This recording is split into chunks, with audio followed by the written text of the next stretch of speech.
దావీదు గొప్ప రాజయ్యాడు.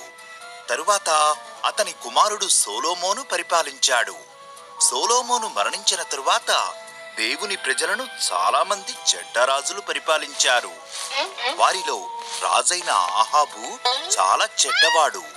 అతని భార్య అయిన యెజబెలు బయలు అనే అబద్ధపు దేవుడిని పూజించేది.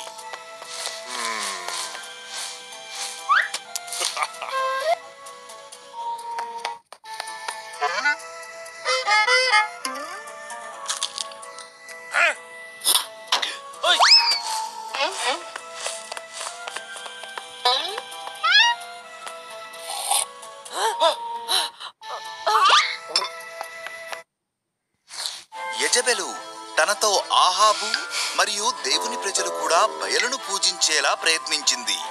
వారి పాపముల వలన దేవుడు కొన్ని సంవత్సరాలు వర్షాన్ని ఆపివేశాడు.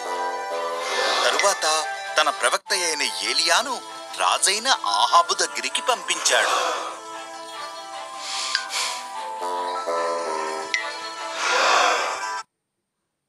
మీరు దేవునికి అవిధేయులై బయలును పూజించారు. నన్ను కర్మేలు పర్వతముపై కలవమని బయలు ప్రవక్తలతో సహా ప్రజలందరికీ చెప్పు. నిజమైన దేవుడెవరో నేను నిరూపిస్తాను అన్నాడు ఏలియా.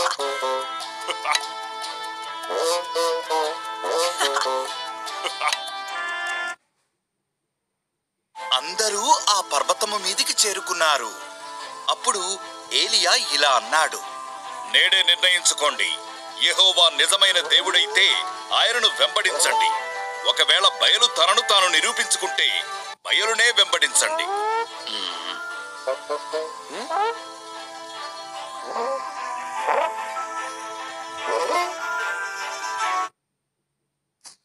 నేను బయలు ప్రవక్తలు చెరొక ఎద్దును వధించి బలిపీఠం మీద పెట్టి ప్రార్థిస్తాం.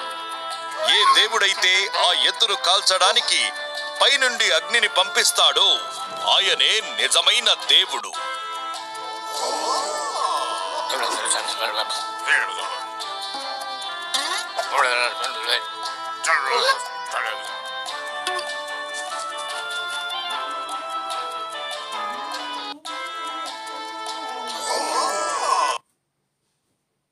బయలు ప్రవక్తలు మొదట ప్రయత్నించారు. పగలంతా వారు బయలుకు ప్రార్థించారు. ఎలాంటి అగ్ని రాలేదు. బయలు ఒకవేళ నిద్రపోతున్నాడేమో, పెద్దగా కేకలు వేయండి అని ఏలియా నవ్వాడు. మధ్యాహ్నమంతా బయలు ప్రవక్తలు కేకలు వేశారు. అయినను ఏమీ జరగలేదు.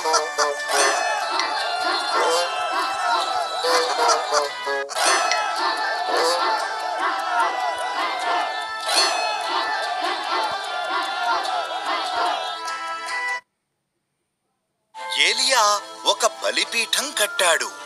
ఎద్దును చెక్కలను పేర్చాడు. దాని చుట్టూ గుంట త్రవ్వాడు. గుంట నిండు వరకు దానిపై నీళ్లు పోశాడు.